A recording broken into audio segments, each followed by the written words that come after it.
Hello mga kabatang, tayo nga ay maagang umalis ng bahay dahil tayo ay tutungo sa Plaza de Rojas sa bayan ng Nasugbu dito sa Batangas. Yan, dito ngayon sa plaza tayo. Kasi nabalitaan natin na yari na yung mga pailaw nila. Pero dahil araw ngayon, wala tayong makikitang ilaw. Siyempre araw yung nandiyan na yan. Oh. Meron silang paarko na ganyan. Meron silang nag-open na yun yung kanyang Christmas tree. Tsaka yung star na malaki. Pwede kong magpa-picture dyan, lalo na paggabi. Tsaka itong pangkulong na to.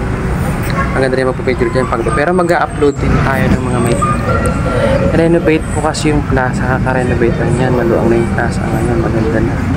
Yung paggaganap pa ng street dancing competitions sa Fiesta sa December 2 and 3. Ito yung old na ano pa rin na Jose Rizal Monument. So ito talaga napakaganda tuwing gatong magpapasko. Talagang bago mag-fiesta, siniset up na nila yan. Kasi kailangan sa fiesta maganda na yan at may mga pailaw na sila. Nag-open up po yan. Yan, ito dito ginaganap yung mga sa open ground na yan, yung mga concert para sa bayan kapag fiesta ng Nasugbu. Kapag December 1 pa lang ginaganap yun. Pero yan, dahil kasama natin ang mga batang makukulit. Ayan. Sina Kurt at si Colleen. Dito nga pala kami sa may UCADP na ano. Kasi dati po kasi may central sa Nasugbu, yun lang kasi nagsarado na. Ito na yung bagong logo ng I Love Nasugbu. Ayan o. Diba dati plain lang yan na kulay blue and white. So ngayon pinalitan na parang wow Philippines. Parang rainbow na ako. Ayan.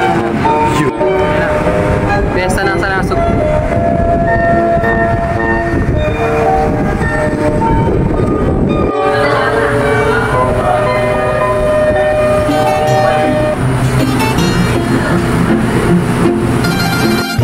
That's our vlog for today dito sa bayan ng Nasugbu. Thank you for watching. See you on our next video. Ako nga pala si Daddy Rad. Siya naman si Colleen. Bye for now. Love, love, love. See you.